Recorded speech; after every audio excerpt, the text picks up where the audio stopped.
Hello everyone, welcome to Brain Box. I am Ujjwal and hope you all are fit and fine. English की series चल रही है जिसमें हम vocabulary पढ़ रहे हैं और वोकेबलरी में वन वर्ड सब्स्टिट्यूशन पढ़ रहे हैं. उसका ये नेक्स्ट पार्ट है. आप कनेक्ट हो सकते हैं मुझसे इंस्टाग्राम, टेलीग्राम, फेसबुक, ट्विटर और यूट्यूब पे. First word is epicure. ऐसे लोग जिन्हें बहुत सुख मिलता हो, बहुत आनंद मिलता हो. किन चीज़ों से? तो खाने में और पीने में. मीन्स कि वो लोग जिन्हें खाने और पीने में बहुत सुकून मिलता हो, बहुत आनंद आता हो, बहुत सुख मिलता हो, ऐसे लोगों को एपिक्योर बोलेंगे. Epicure means one who is for pleasure of eating and drinking. Next one is fastidious. Fastidious को समझने के लिए हम एक एग्जाम्पल लेते हैं. आप सभी लोगों ने बॉलीवुड में मिस्टर परफेक्टनिस्ट का नाम सुना होगा, तो उसे कनेक्ट करते हैं. मीन्स कि ऐसे लोग जो थोड़ी सी भी गलती को बर्दाश्त नहीं करते. मीन्स कि सभी चीज़ों को वो बिल्कुल नीट एंड क्लीन और परफेक्ट करना चाहते हैं. ऐसे लोगों को हम फास्टिडियस बोलेंगे. Fastidious means wanting everything to be correct and perfect. ऐसे लोग जो अगर कोई प्रोजेक्ट लेते हैं तो उस प्रोजेक्ट में सभी बारीकियों को बहुत बारीकी से अध्ययन करते हैं, सभी चीज़ों को, और इस तरह से वो प्रोजेक्ट बिल्कुल नीट एंड क्लीन और परफेक्ट होना चाहिए. उसमें थोड़ी सी भी गलती ऐसे लोग बर्दाश्त नहीं करते. Fastidious means one hard to please. Means कि वह छोटी छोटी चीज़ों को, छोटी छोटी गलतियों को भी नहीं मानते. Very selective in his habits. Okay, very selective in his habits. ऐसे लोगों को हम फास्टिडियस बोलेंगे. Fatalist, one who believes in fate. Fate होता क्या है? मीन्स कि भाग्य, नसीब, किस्मत, ऐसी चीज़ों पे जो लोग बिलीव करते हैं. Means believe that future is fixed. ऐसे लोग ये मानते हैं कि फ्यूचर फिक्स है. बस जैसा जो फिक्स्ड है हम उसको चेंज नहीं कर सकते.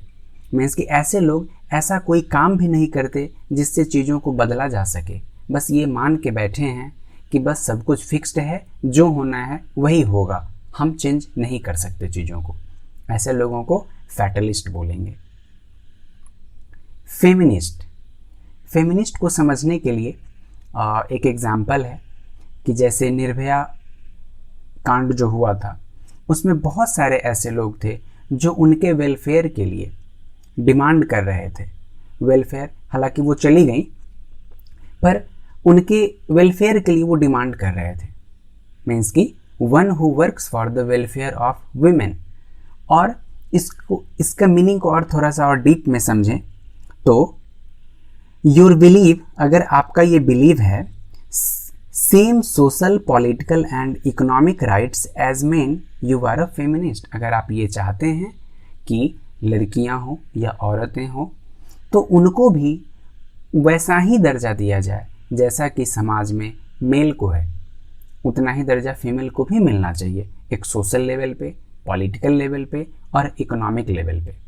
ओके, ऐसे लोगों को फेमिनिस्ट बोलेंगे. जहाँ भी वर्ड फेमिना आ जाए तो वहाँ आप समझिए कि वो वर्ड औरतों से रिलेटेड है, वीमेन से रिलेटेड है. मीन्स कि feminist means one who works for the welfare of women. Next one is fugitive. Fugitive means कि ऐसे लोग जो जस्टिस से दूर भागते हों. लाइक जैसे अभी आप एक सिनेरियो देख रहे होंगे, विजय माल्या. वो क्या है? वो ऐसी गलतियां कर चुके हैं कि अब वो जस्टिस से दूर भाग रहे हैं. कानून की नज़रों से वो बचते बचते फिर रहे हैं, वो दूर जाना चाह रहे हैं. ऐसे लोगों को क्या बोलेंगे? Fugitive.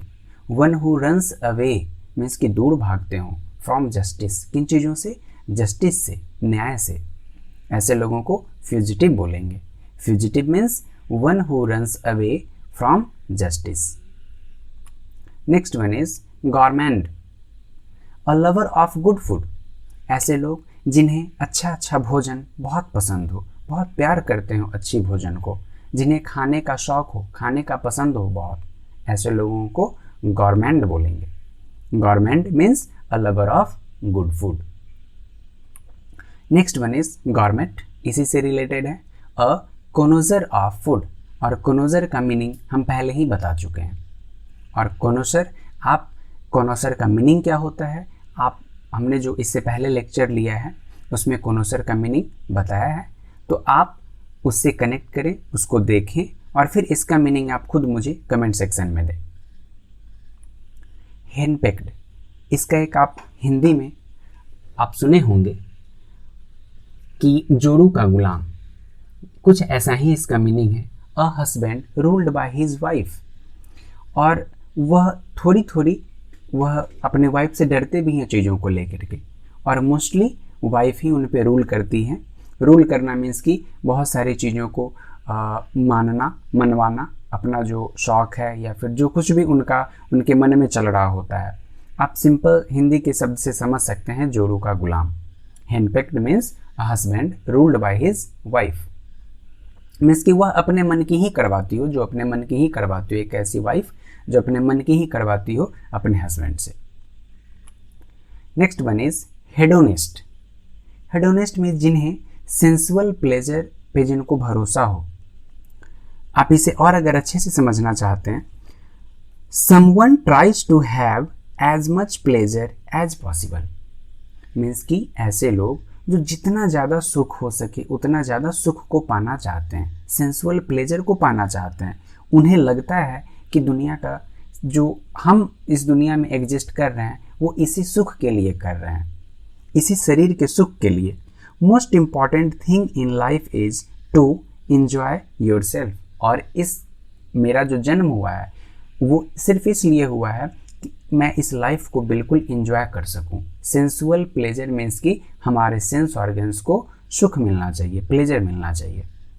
Hedonist means one who believes that sensual pleasure is the chief good, means कि इस दुनिया में इस जन्म का क्या एकमात्र मतलब है कि हमें ज़्यादा से ज़्यादा सुख मिलना चाहिए, सेंसुअल प्लेजर मिलना चाहिए। Next one is heretic, one who acts against religion. इस वर्ड को समझने के लिए हम एक एग्जाम्पल लेते हैं। जैसे हमारे भारत में बहुत सारे ऐसी जो सामाजिक परंपरा है जिसे बदलने की ज़रूरत है, पर लोग इसलिए नहीं बदलना चाहते कि वह सदियों से चलता आ रहा है।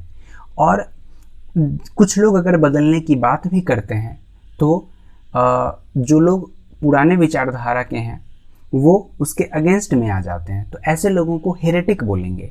जैसे बहुत सारे ऐसे रीति रिवाज है जिसमें पशुओं को मारा जाता है, उसकी हत्या की जाती है।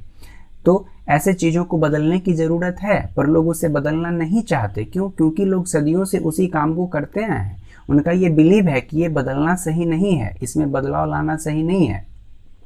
तो ऐसे लोगों को क्या बोलेंगे? Heretic. Heretic means one who acts against religion. वो ये मान के बैठे हैं कि इस रिलीजन में जो ये प्रथा चली आ रही है उसमें चेंजेज करना सही नहीं है। ओके,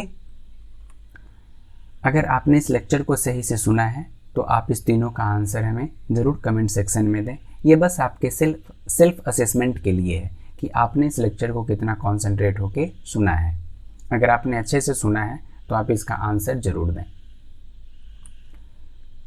ये लेक्चर आपको कैसा लगा आप मुझे ज़रूर बताएं, ताकि इससे हम समझ सकें कि मेरा जो फ्यूचर का प्लान है एजुकेशन को बहुत बढ़िया करने का और इसे टेक्नोलॉजी से जोड़ करके बहुत बेहतरीन करने का और ज़्यादा से ज़्यादा लोगों के पास पहुंचाने का, यह मेरा एक ड्रीम पूरा हो सके।